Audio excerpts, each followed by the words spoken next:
Well, guys, it seems disaster has been averted. And not only for crypto, but for the entire economy. Well, one of the disasters.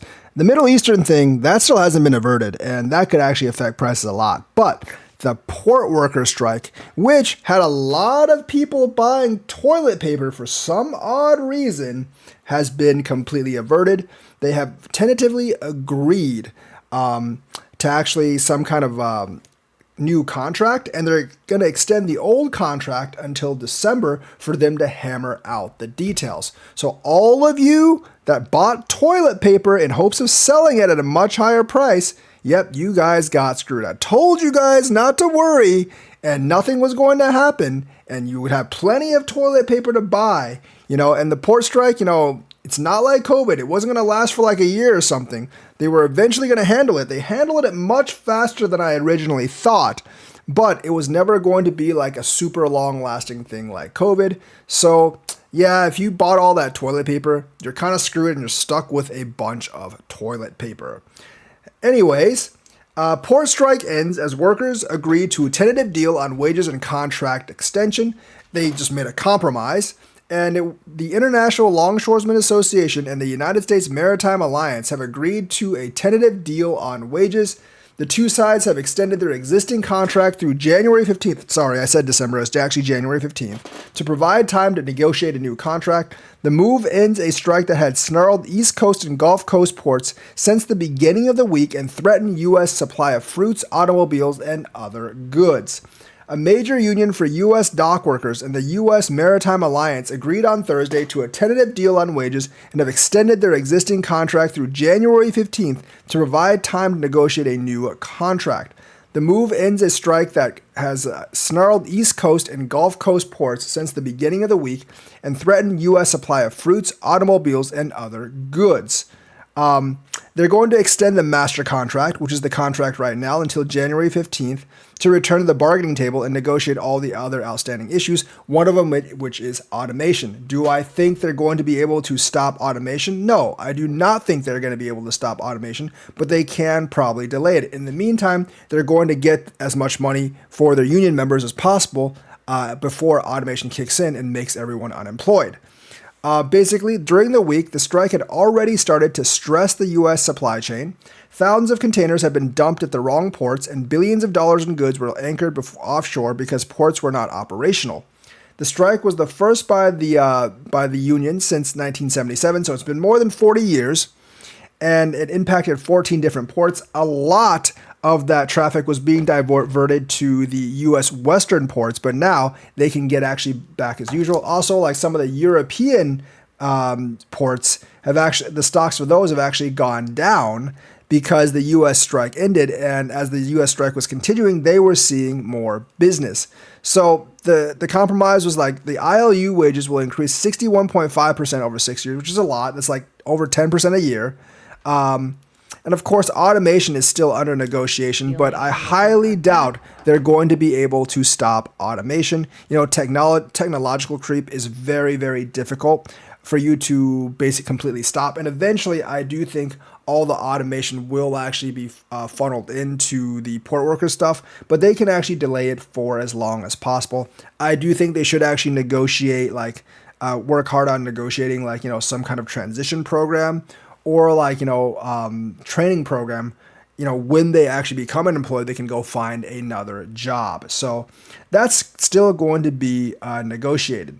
So once again, I don't think they're going to be able to stop automation, but they are getting a lot more money. Like a 61% increase over the next 6 years is a lot of money. That does cover with all the money probably that they lost over COVID and all that stuff, where they didn't actually get too many increases.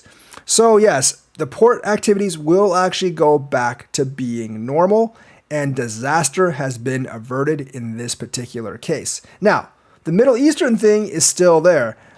Israel has still threatened massive vengeance for an airstrike that didn't really do much damage to Israel. Yes, there were a lot of missiles launched, but they intercepted the vast majority of them, and no one died because of the missile strike. I think like a couple of missiles hit an airfield somewhere, but no one was actually there. I think they didn't target populated areas on purpose. So this is another warning salvo, but of course Netanyahu, being a huge warmonger, is going to take this excuse to strike back as much as possible. Now, the good news is that I think the nuclear silos are off limits. Not Iran's nuclear program stuff is off limits if they know where those are, but the oil refineries and the oil supplies are not off limits. So that might spike oil prices up, but not immediately. And that is actually because OPEC Plus has actually agreed to increase supply, which actually will mitigate some of the costs. So the oil price rally, which puts crude futures on track for gains of around 8% week to date, has surprised many market observers in that it appears to be somewhat subdued given what's at stake. For some analysts, the reason crude prices have yet to move even higher is because the oil market is short. We've never seen these levels of record shorts before. So basically, SEB's Bjarne Schildrop, meanwhile, described oil's recent move higher as a very meager, especially given the potentially devastating scenarios in the Middle East. So, if Iran's supplies get hit, the Strait of Hormuz gets closed, that is a big problem for oil shipments. So basically, energy analysts have questioned whether oil markets are being too complacent about the risk of a widening conflict in the Middle East, particularly given that the fallout could disrupt oil flows from a key exporting region. Iran, which is the member of the OPEC, is a major player in the global oil market. It estimated that as much as 4% of the global supply could be at risk if Israel targets Iran oil facilities. Now, they're probably trying to discuss with Israel to not target those oil facilities, but then the question is, what does Israel actually target? I think Israel is definitely going to strike something. We just don't really know what that something is. So for some analysts, the reason crude prices have yet to move even higher is because the oil market is short. This refers to a trading strategy in which an investor hopes to profit if the market value of an asset declines.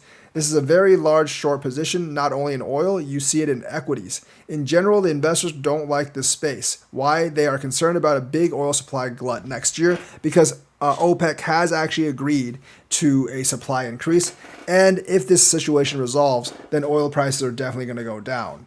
So that's what's actually happening right now. When we look at the situation today, it's starkly different. Inventories are low, curve is backwarded, demand is middling. It's not great, but now you can have China's stimulus package on top of that, and you still have OPEC production cuts. OPEC production is actually going to increase, and China's stimulus package I don't think it's really going to help with the energy stuff. They're trying to get people to buy more retail property. They're basically giving rate cuts and incentives for people to actually buy property. I don't know how that's going to help with oil. On top of that, we've thrown in potential conflict in the Middle East that should take out some of energy's facilities. We don't really know about that yet. I'm still optimistic they can actually work something out, but it does look like the conflict is actually going to spread, unfortunately. But because OPEC has actually agreed to production surpluses, I think it'll be contained at least somewhat for now. So many oil traders appear to have taken a bearish position on the belief that China's stimulus rally will fail to restore the confidence of the world's second largest economy. I totally agree with that. I don't think that stimulus is going to do anything.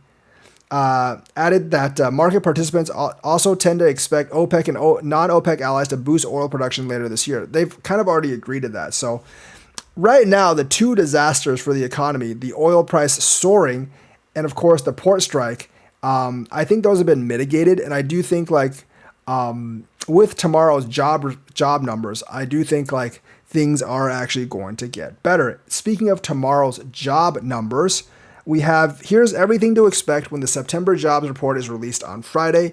Remember, we gained about 142,000 jobs in August. I think they expect September to be about 150,000 jobs. So that's the number that we want to look at. Unemployment is going to stay at 4.2. At least that's the projection. If we get upward tick in unemployment to 4.3, that will signal maybe a recession.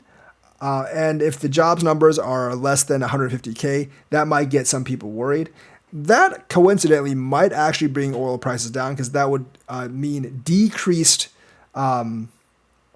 that would actually mean decreased demand from the U.S. coming next year because of oncoming or looming recession. Now, I don't think that's actually going to happen, but that's just my personal opinion. So markets will be watching the report closely for indications as to whether the Fed will be able to loosen policy and lower interest rates in a gradual manner. So like people are afraid of like huge cuts because that signals the economy is not doing well. But I do think it's going to come in about even, which means the Fed is going to be able to cut like 25 in November, maybe 25 in December as well, achieving its 100 basis point cut by the end of this year. So wage side, the forecast is 0.3 monthly gain and 3.8% increase from a year ago. Should the numbers come in as expected, they would hit close to a sweet spot, allowing the Fed to continue to lower interest rates without a sense of urgency that it could be behind the final curve and risk causing a recession, which I think that's exactly what's going to happen. I think we're going to hit that sweet spot where they can actually basically ease everyone in without causing like a big economic recession. I think a 50 basis point cut that they actually gave last time was a good start, and it is a good start for them to actually start cutting it back down to about a 2.25, 2.5% interest rate, which is where they actually want to be. If we have a substantial upside, that means the economy is much stronger than we thought. That means the Fed might not actually cut interest rates at all, which would be bad. If we have substantial downside, of course, that might mean the Fed is too late and we're going to have some kind of economic fallout. I don't think it'll be big, but that will get people nervous and that would actually drop the crypto market. So like while we're looking at 150,000 jobs added, I would not be surprised if it comes in at 50K, and I would not be surprised if it comes at 250K. I don't think people should just get too freaked out either way about this matter, but people are going to be emotional, so they will actually like buy or sell based on the number. It'll be reported at 8:30 a.m. Eastern Standard Time. While there will still be more non-farm payrolls count before the presidential vote next month, the October report is expected to be distorted by dock workers' strike as well as Hurricane Helen, making September the last clean report before Election Day. So like basically we will have, I think, maybe one more report before Election Day, but that one is going to be like basically messed up by Hurricane Helen because it took out like large parts of like a couple of states, obviously. And of course, dock workers striking, that will create an instability in the numbers. So this one will be like the last one where the numbers weren't like crazy. So hopefully the numbers come in as the markets expect them to, because if numbers come in as the markets actually expect them to, then we'll get a nice even easing with the Fed. And like the market and crypto should actually go up. And yes, the market is looking for the Fed to loosen policy, but loosen it very gradually without a sense of urgency, because they don't really want some kind of like chance at impending economic disaster from the Fed basically like being behind the curve. And they don't really want the economy to be that much stronger, because then the Fed won't loosen at all.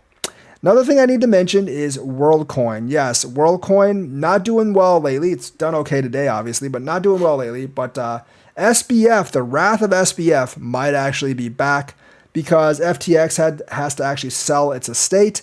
And this time it's WorldCoin's turn. So there will be a lot of unlocks and a lot of coins sold. I believe like starting soon, it's going to be 20,000 coins per day. And that's going to go down to 14,000 coins per day, but the selling is going to persist per day until about 2026. So you roughly got about a year and a half of sales, somewhere between 20,000 and 14,000, starting with 20,000 coins per day, going down to 14,000 coins per day. But that will probably cause some kind of like, that would definitely cause like negative selling pressure in terms of WorldCoin. So probably wouldn't really buy it right now. I just don't have, let's say, confidence that WorldCoin will actually recover after this, because that's a lot of sales during this time.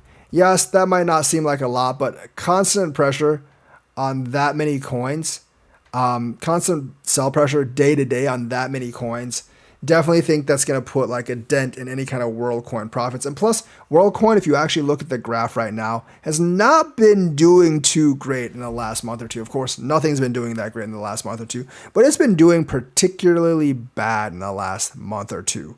So I really wouldn't expect it to get any better for WorldCoin. I definitely think it's going to get worse before it gets better. And I do think there are better investments out there than WLD. But that is my opinion. If you like your WLD and you want to keep it, be my guest. That's just me. I probably wouldn't keep my WLD. I definitely buy other things as well, mainly because of the unlocks that are actually coming, because I do think they will have a substantial impact on WorldCoin's future price. So that's the news for today. Let me know what you think. Like and subscribe, hit that bell notifications button. Thank you and have a nice day.